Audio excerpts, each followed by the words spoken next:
So hi guys, welcome to ऑलवर्स। मैं हूं आदित्य राउत। कैसे हैं आप सब लोग?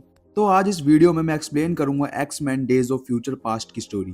वीडियो स्टार्ट करने से पहले मैं आपको बता देता हूं, ये मूवी कंटिन्यू करती है x man first class movie के बाद। अगर आपको उस मूवी की स्टोरी नहीं पता तो मैं ऊपर पिन कर रहा हूं, पहले जाके एक्स मैन फर्स्ट क्लास की स्टोरी जानिए, फिर आना इस वीडियो पर। और अगर स्टोरी पता है तो वीडियो पे बने रहें। और वीडियो अच्छी लगती है तो लाइक जरूर करना और चैनल को सब्सक्राइब जरूर करना। मैं ऐसी वीडियोस लाता रहता हूँ। So let's start. Movie start होती है 1973 में, जहां में दिखते हैं वर्ल्ड के सबसे बड़े बड़े लीडर्स, जिनको म्यूटेंट्स के एग्जिस्टेंस के बारे में पता चल जाता है और फिर वो डिसाइड करते हैं दुनिया से सभी म्यूटेंट्स का खात्मा कर देंगे। फिर दिखता है मूवी का मेन कैरेक्टर बॉलिवियर ट्रास्क।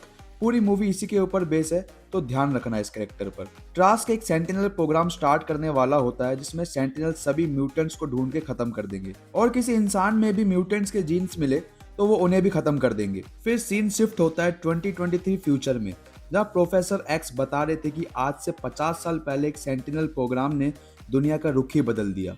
इंसान ने म्यूटेंट्स को मारने के लिए सेंटिनल्स बनाए।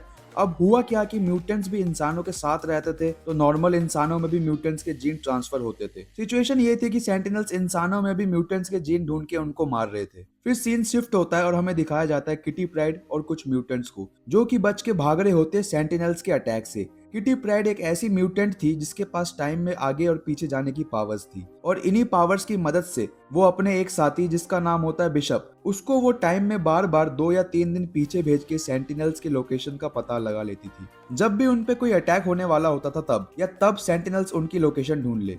जब भी ऐसा होता था, किटी प्राइड मदद लेती थी बिशप की और उसे टाइम में पीछे भेज के सबको सावधान कर देती थी कि यहाँ से सेंटिनल्स आने वाले हैं।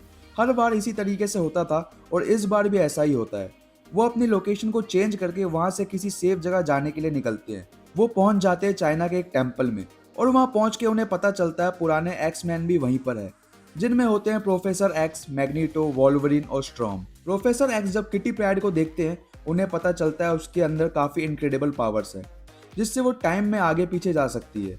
प्रोफेसर एक्स एक आइडिया देते हैं और बोलते हैं अगर तुम 50 साल पीछे जाकर सेंटिनल्स के प्रोग्राम को स्टार्ट होने से ही रोक दो, तो आज ये दुनिया जिस सिचुएशन में वहां से बाहर आ जाएगी। फिर किटी प्राइड बोलती है मेरे अंदर ये पावर्स तो जरूर है, बट मैं 2 या 4 दिन पीछे भेज सकती हूँ, 50 साल पीछे भेजना पॉसिबल नहीं है। फिर प्रोफेसर अपनी पावर यूज करके किटी प्राइड की पावर्स को एनहेंस्ड कर देते हैं। फाइनली वो मूवमेंट आता है जिसमें किटी प्राइड किसी को 50 साल टाइम में पीछे भेजने के लिए मान जाती है।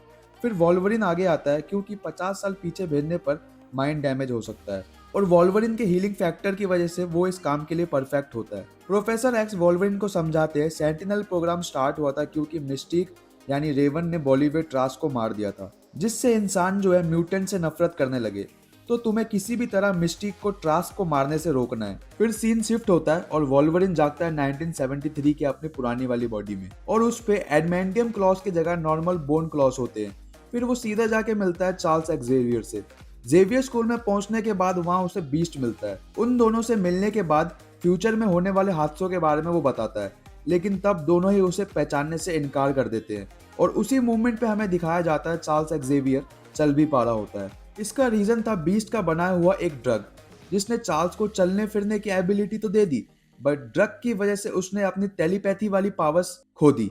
वॉल्वरिन बताता है आगे 50 साल बाद फ्यूचर में सेंटिनल्स नाम के रोबोट्स आने वाले हैं, जिनके पास म्यूटेंट्स की पावर एब्जॉर्ब करने की एबिलिटी है, जिससे वो इंसान और म्यूटेंट दोनों को खत्म कर देंगे। इसे रोकने के लिए हमें मिस्टीक को ढूंढना पड़ेगा, क्योंकि मिस्टीक के डीएनए को उन्होंने सेंटिनल्स के जेनेटिकल ऑर्डर में डाल दिया था, जिससे सेंटिनल्स किसी भी म्यूटेंट्स के पावर को एब्जॉर्ब करके उन्हीं के खिलाफ यूज कर सकते थे। लेकिन प्रोफेसर को वॉल्वरिन की बातों पर बिल्कुल इंटरेस्ट नहीं था, और वो फिर वहां से चले जाते हैं। इसका रीजन ये होता है कि 2-3 महीने पहले यूएस गवर्नमेंट के अकॉर्डिंग उन्होंने अपने सभी म्यूटेंट्स को वॉर में भेजा था, जिसमें सारे म्यूटेंट्स मारे गए थे।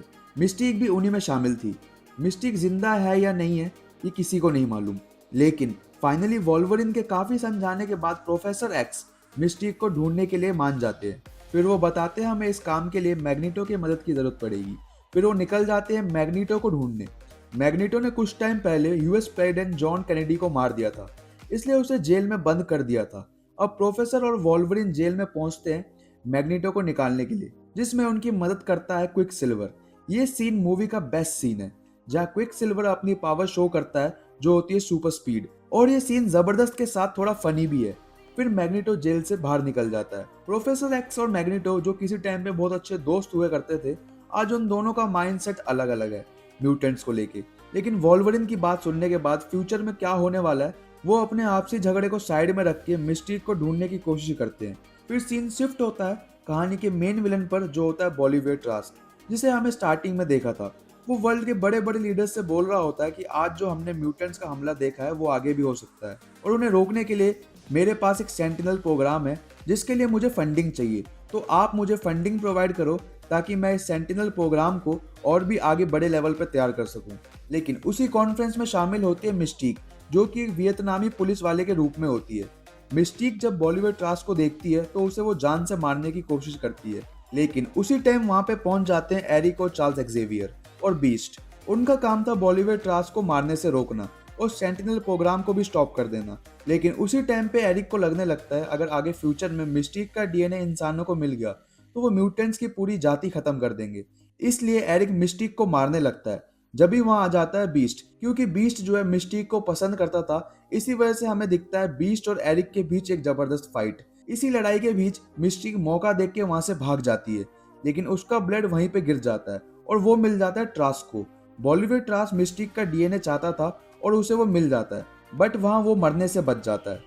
इस सीन के बाद गवर्नमेंट और भी डर जाती है और सेंटिनल प्रोग्राम को अप्रूवल दे देती है। फिर सीन शिफ्ट होता है चार्ल्स एक्जेवियर पर, जिसमें वॉल्वरिन और बीस्ट से कह रहा होता है अगर मेरे पास मेरी माइंड मैनिपुलेशन पावर होती तो मैं अभी एरिक और मिस्टीक का माइंड मैनिपुलेट करके सेंटिनल प्रोग्राम को स्टार्ट होने से रोक देता। इस बात के बाद वो फैसला करता है बीस्ट का बना हुआ ड्रग वो नहीं लेगा, और वैसा ही करता है, जिससे उनके पास उनकी माइंड पावर्स आ जाती है, बट वो अपने चलने फिरने की एबिलिटी लूज कर देते हैं।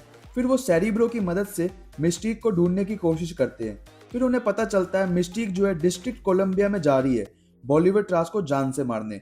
फिर सीन शिफ्ट होता है मैग्नीटो की तरफ, जो जा रहा होता है गवर्नमेंट सिक्योरिटी की तरफ, जहां उसका माइंड हेलमेट भी होता है। वो अपना माइंड हेलमेट वापस ले लेता है और मन में एक गोल सेट करता है कि अब इंसानों की पूरी नस्ल को मिटा के एक नई दुनिया बनाऊंगा जिसमें बस म्यूटेंट्स हो और कोई इंसान ना हो। इसका रीजन होता है इंसान नहीं होंगे तो सेंटिनल्स भी नहीं होंगे, सेंटिनल्स नहीं होंगे तो म्यूटेंट्स पे कोई खतरा नहीं होगा। वहीं यूएस में चल रही थी एक बड़ी कॉन्फ्रेंस, जहां व्हाइट हाउस में प्रेसिडेंट निक्सन बैठ के सेंटिनल प्रोग्राम को स्टार्ट करने के लिए बात कर रहे होते हैं, और फिर वहां कुछ नए सेंटिनल भी पेश करते हैं। और तभी वहां पे आ जाता है मैग्नीटो, और वहां एक बड़े से फुटबॉल ग्राउंड को उठा के व्हाइट हाउस के चारों तरफ फेंक देता है ताकि कोई भी पॉलिटिशियन वहां से बाहर ना निकले। फिर वो वहां पे जो सेंटिनल्स थे उनको अपने कंट्रोल में ले लेता है, उन्हें कमांड देता है प्रोफेसर एक्स, वॉल्वरिन और बीस्ट को जान से मारने की। फिर दिखाया जाता है वॉल्वरिन, प्रोफेसर एक्स, बीस्ट और सेंटिनल्स के बीच एक बेस्ट फाइट, और तभी मैग्नीटो वहां आ जाता है और वहां वॉल्वरिन के अंदर काफी सारे सरिये घुसा देता है और उसे उठा के दूर कहीं पानी में फेंक देता है। उनके बीच ऐसी फाइट देख के प्रेसिडेंट और व्हाइट हाउस के मेंबर एक बड़ी सी मेटल की तिजोरी में छुप जाते हैं, बट मैग्नीटो जिसके पास पावर्स थी मेटल्स को कंट्रोल करने की, वो उस तिजोरी को अपने पास लाके पटक देता है। प्रेसिडेंट निक्सन वहां से बाहर निकलता है और बोलता है तुम मुझे मार दो पर इन सबको जाने दो। फिर पता चलता है वो एक्चुअली में प्रेसिडेंट निक्सन नहीं बल्कि उसके रूप में मिस्टीक है। फिर सीन शिफ्ट होता है और हमें दिखता है एक सेंटिनल जो मैग्नीटो को म्यूटेंट डिटेक्ट कर लेता है और उसमें हमला कर देता है।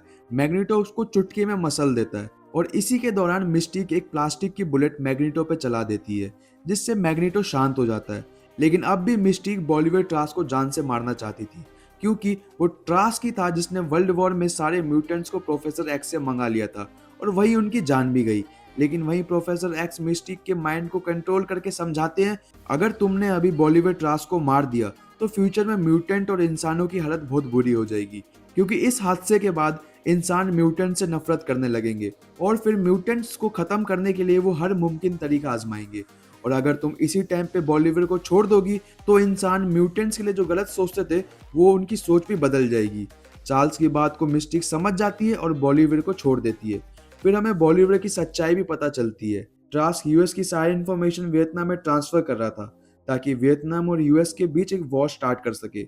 उसका ये पर्दा फाश हो जाता है और फिर कानून उसे जेल में डाल देता है, और फिर सेंटिनल का वो प्रोग्राम जो कभी बॉलीवुड ने स्टार्ट किया था वो भी फाइनली रुक जाता है, और इसी मूवमेंट पे फ्यूचर चेंज हो जाता है। और फिर दिखाया जाता है वॉल्वरिन को 2023 फ्यूचर में। उसकी आंख खुलती है और वो देखता है अपने आप को जेवियर स्कूल में। वो देखता है सभी म्यूटेंट्स जिनको सेंटिनल्स ने मार दिया था अब वो जिंदा है। वोल्वरिन जाके प्रोफेसर एक्स से मिलता है और प्रोफेसर एक्स वोल्वरिन से एक बात बोलते हैं कि फ्यूचर और पास्ट कभी फिक्स नहीं होता, टाइम टाइम पे बदलता रहता है, अगर हम उनमें छोटा सा भी बदलाव कर दे तो भी। और यहाँ सीन शिफ्ट होता है 1973 के वोल्वरिन पे, जिसे मैग्नीटो ने पानी में फेंक दिया था। उसको स्ट्राइकर बचा लेता है, बट फिर दिखाई देता है वो स्ट्राइकर नहीं बल्कि उसके रूप में मिस्टीक है, और यहीं से मूवी खत्म हो जाती है। इस मूवी में एक पोस्ट क्रेडिट सीन भी है जहाँ हमें दिखता है वर्ल्ड का फर्स्ट म्यूटेंट एक पिरामिड का निर्माण कर रहा होता है, वो होता है अपोकलिप्स। तो ये थी guys X Men days of future past की फुल स्टोरी। अब इसके नेक्स्ट पार्ट में आएगी एक्समैन अपोकलिप्स, और तब तक के लिए बाय।